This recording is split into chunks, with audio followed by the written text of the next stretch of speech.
NCERT के पूर्व निदेशक जेएस राजपूत ने भारत के विभाजन और इतिहास संशोधन को लेकर अपनी राय दी। जेएस राजपूत ने कहा कि जब भी इतिहास में संशोधन होता है तो आलोचना स्वाभाविक है। मैंने खुद इसका अनुभव किया। एनसीईआरटी के निदेशक होने के नाते मैंने कई एनसीईआरटी पाठ्य पुस्तकों के निर्माण का काम देखा है। मैंने इसका विरोध भी देखा है और व्यक्तिगत रूप से इसका प्रभाव अविस्मरणीय रहा है।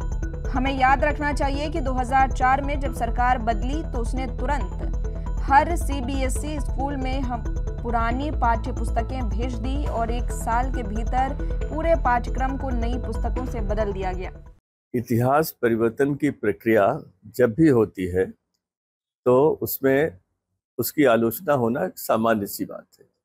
ये आलोचना मैंने भी देखी है, क्योंकि मैंने एनसीईआरटी के डायरेक्टर के रूप में नई पुस्तकें लिखे जाने का नेतृत्व किया था और जो विरोध हुआ उसको भी मैंने देखा है और एक तरह से मैं कहूँ तो झेला भी था।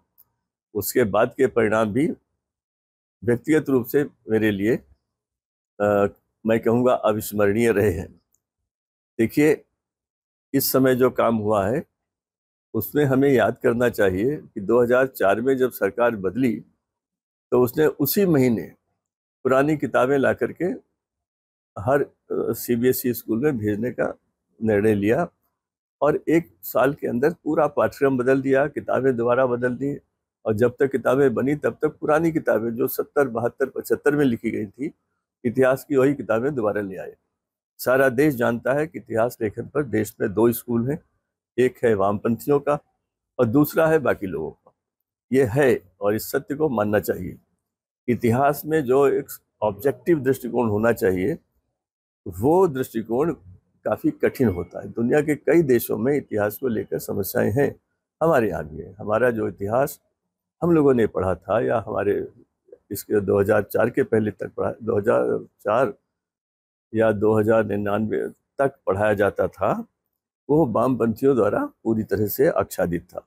इस समय जो विरोध हो रहा है उन्हीं के द्वारा हो रहा है।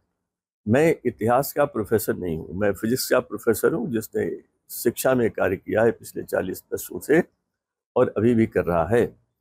लेकिन मैंने ये जाना है कि इतिहास लेखन में क्या क्या मुख्य तत्व हैं। जैसे व्यक्ति की सब्जेक्टिविटी तो आ जाती है, लेकिन जहाँ तक संभव हो उसे तथ्यों पर आधारित इतिहास ही लिखना चाहिए, तथ्य देने चाहिए। सामान्य नागरिक रूप में मैं जानता हूँ कि पार्टीशन रोका जा सकता था अगर कांग्रेस वो जल्दी न होती। ये बड़े आश्चर्य की बात है कि कांग्रेस स्वतंत्रता आंदोलन का सारा श्रेय लेने में कभी नहीं हिचकती। हमेशा वो कहते हैं कि स्वतंत्रता आंदोलन उन्हें नहीं करा। वो उन लोगों को भूल जाते हैं जिन्होंने विदेशों में इतनी मेहनत की। नेताजी का नाम लेने से हिचकते हैं, उनका वो सम्मान नहीं करते। क्रांतिकारियों को भूल जाते हैं। कांग्रेस तो एक आंदोलन था, उसमें हर विचारधारा के लोग थे। ये गांधी जी भी कह रहे थे, उन्होंने उस समय भी कहा था। और कांग्रेस हर वक्त विभिन्न दलों को, संगठनों को ब्लेम करती रहती है कि उन्होंने आज़ादी में हिस्सा नहीं लिया, जिसका उसे कोई हक नहीं। और ये जो इस समय आपत्ति आप लोग उठा रहे हैं, जिसके बारे में आपने चर्चा की है मुझसे, उसके संबंध में मैं कहूँगा कि जहाँ तक हिंदू महासभा का सवाल है, हिंदू महासभा का प्रभाव क्षेत्र बहुत सीमित था। उनके प्रस्ताव का कोई असर पड़ा हो ये मैं नहीं मानता। जेएस राजपूत ने आगे कहा कि भारत का विभाजन रोका जा सकता था अगर कांग्रेस को जल्दी नहीं होती। कांग्रेस स्वतंत्रता आंदोलन का श्रेय लेने में कभी पीछे नहीं रहती, लेकिन वे उन लोगों को भूल जाती है जिन्होंने विदेशों में रहकर देश की स्वतंत्रता के लिए मेहनत की थी। यहाँ तक कि नेताजी का सम्मान नहीं करती और उनका नाम लेने से हिचकती है। मैं गैर इतिहासकार के रूप में बोल रहा हूँ। मैं कभी कांग्रेस से जिक्र नहीं करती कि सर सैयद अहमद खां का मेरठ का जो भाषण है उसमें उन्होंने कहा था हिंदू और मुसलमान 2 कौमें हैं, ये कभी साथ नहीं रह सकती। कहा था उन्होंने बड़े अच्छे काम किए, विश्वविद्यालय बनाया, बड़ी कोशिश की कि इस्लाम के लोग पढ़े और कितने सफल हुए वो अलग बात है, उस पर मैं नहीं जाता। लेकिन उन्होंने कहा था, अल्लामा इकबाल के भाषण का जिक्र नहीं करते लोग, अभी भी नहीं करते, आलोचना करते समय करना चाहिए। उन्होंने क्या कहा था? जिन्ना ने ये कहना कि हिंदू महासभा का प्रस्ताव दोहराया बिल्कुल गलत है। जिन्ना मूलभूत रूप से ही चाहते थे कांग्रेस अगर थोड़ी सेक्रीफाइस करती, जिन्ना को प्रधानमंत्री बन जाने देती, तो निश्चित रूप से देश का विभाजन नहीं होता। ये मेरा अपना व्यक्तिगत विश्वास है। अब आप कहें कि मैं आपको उदाहरण दूं, तथ्य दूं, तो वो मैं कर सकता हूं, लेकिन वो इस समय नहीं कर सकता। मैं समझता हूं अगर एनसीईआरटी ने कहा है, उसकी मैंने मॉड्यूल देखा नहीं है, उसकी भाषा मैंने नहीं दी है, लेकिन एनसीईआरटी में जो भी लिखा जाता है उसकी एक बड़ी सघन प्रक्रिया है, कई स्टेजेस से पुस्तक गुजरती है, और मैं समझता हूं देश के पास एनसीईआरटी से अधिक सक्षम संस्था पुस्तकें लिखने के लिए नहीं है। और मैं तो ये मानता हूं कि वे जहां तक संभव होगा तथ्यों पर आधारित बातें ही लिखेंगे, जो उन्होंने इसमें भी लिखी होंगी। समस्या यह है कि 60 साल तक एक विचारधारा के लोग शासन में रहे और उन्होंने अपने जो चाहा सो किया, इतिहास में जैसा भी परिवर्तन चाहा किया। गुरु तेग बहादुर के बच्चों को जब चुनवाया गया था दीवाल में, उसको भी इतिहास की किताबों में लिखा था कि वो गुरु के घराने के कारण ही हुआ था, जिसने करवाया उन लोगों के कहने से कराया, औरंगजेब जिम्मेदार नहीं था। ये औरंगजेब भक्ति हमारी किताबों में हर जगह देखी होती।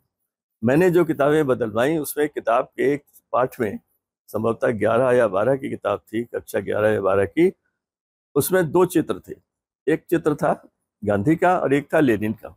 लेनिन का पूरे पृष्ठ का था और गांधी का चित्र चौथाई पेज में था।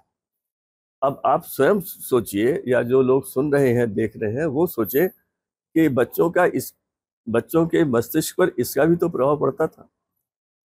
तो वामपंथियों ने पूरा कब्जा कर रखा था। ये राजनीतिक एक उनकी संधि थी कि सरकार को समर्थन मिलता था वामपंथियों का, और सरकार ने कहा था संस्थाएं तुम्हारे हवाले, तुम जो चाहो, जिसको चाहो नियुक्त करो, जो चाहो सो करो। तो वो जो देश की स्थिति, उसको आज भी लोगों को जानना चाहिए, समझना चाहिए, और उसके बाद ही ये सारी बातें करनी चाहिए। आलोचना बहुत आसान काम है, कोई भी आलोचना कर सकता है। कुछ प्रवक्ताओं को मैंने सुना है, वो इस कदर तेजी से बोल रहे थे जैसे उन्हें सारा कुछ इतिहास का ज्ञान हो। उन्हें कोई ज्ञान नहीं, लेकिन उन्हें बोलना है, बोलेंगे, मीडिया को उसको प्रसारित करना है, वो करेगा। मगर जहाँ तक शिक्षा के जुड़े लोगों का सवाल है, वे यही चाहते हैं कि इतिहास ऐसा लिखा जाए जिसमें सारी की सारी चीज़ें तथ्यों पर आधारित हों, और इसका विभाजन के सारे तथ्य जो हैं वो हमें तिथि वाइज उपलब्ध हैं, और उन्हीं को लेकर के लिखा जाना चाहिए। मेरा ख्याल है उन्होंने ऐसा ही किया होगा। मैं एनसीईआरटी के लेखन पर विश्वास करता हूं, और पूरी तरह से मानता हूं कि किसी एक को दोष देना अलग बात है, लेकिन पूरे कांग्रेस नेतृत्व इसके लिए जिम्मेदार था। और ये भी सही है, आखिर समझौता किसने किया था? कांग्रेस और मुस्लिम लीग ने ही तो किया था, और तो कोई था नहीं। तो अगर हमेशा श्रेय आप लेते हैं स्वतंत्रता दिलाने का, तो ये श्रेय भी आपको लेना चाहिए कि विभाजन आपने किया था। और ये बाकी चीजों पर अभी चर्चा करने की आवश्यकता नहीं है। एनसीईआरटी के पूर्व निदेशक जे.एस. राजपूत का बयान, जो इतिहास और विभाजन के मुद्दे पर एक नई बहस छेड़ता है। आप इस विषय पर क्या सोचते हैं? कमेंट करके जरूर बताइए। वीडियो पसंद आया हो तो लाइक और शेयर जरूर करें। ऐसे ही अपडेट्स के लिए चैनल को सब्सक्राइब करना बिल्कुल न भूलें।